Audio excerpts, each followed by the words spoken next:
So today we're going to be talking about active versus passive voice.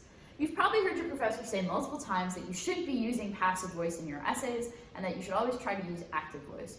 But passive voice can actually be pretty useful in your writing. And so today we're going to go through how you can use passive voice to master the skill of active versus passive voice. So first and foremost, let's start with some definitions. So active voice means that a sentence has a subject that acts upon its verb. Passive voice means that the subject is the recipient of the verb's action. What does that mean? Let's see some examples. So active voice usually has a strong and direct and clear tone. This is when the subject performs the verb's action. So examples of this are, monkeys adore bananas. The cashier counted the money. The dog chased the squirrel. As you can see, the subject of the sentence is doing something. Whereas passive voice is when the subject is acted on by the verb. So passive voice is always constructed with a conjugated form of to be plus the verb's past participle. So this look like these examples. So bananas are adored by the monkeys. The money was counted by the cashier. The squirrel was chased by the dog. So you can see that the verb is doing the action on the subject. But when should you use passive voice? So you can use passive voice in 3 different situations. You've got emphasis, diplomacy, and flow. So the first one, emphasis. You can use passive voice to emphasize the receiver of the action rather than the performer of the action. So this looks like this. In passive voice, the wording was altered to illustrate a point. In active voice, I altered the wording to illustrate a point. With passive voice, you see there's more emphasis on the wording rather than you who's doing the altering of the wording. And that changes the emphasis of the sentence. With the second one, diplomacy, you can use passive voice to avoid identifying or assigning blame onto someone. In active voice, you mismanaged my investments. Those are some fighting words.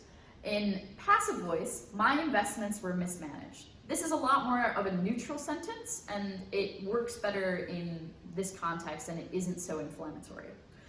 For the third way that you can use passive voice, you can use it for flow. Passive voice can be used to facilitate coherence, and it can link thoughts from one sentence to another.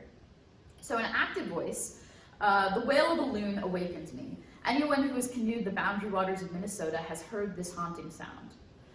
In passive voice, I was awakened by the wail of a loon, a haunting sound heard by anyone who has canoed the boundary waters of Minnesota.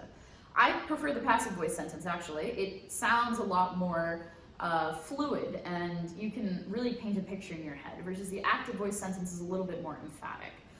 But here's a bonus. So intransitive verbs are neither passive nor active, and this is because they do not have objects.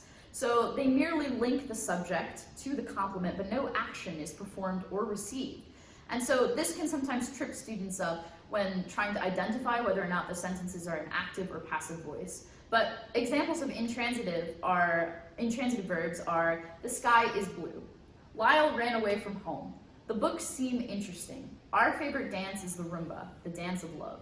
And so with all of these sentences, right, the subject is just linked to its complement, whatever it's describing, but there is no action per se. It's just merely a statement. The sky is blue. The sky and blue are linked together, but there is no action that's being performed or received. And so hopefully these are just a couple of tips that will help you be able to identify active and passive voice, and also intransitive verbs, in your writing. And so that way you have better mastery of this skill. Thanks for watching.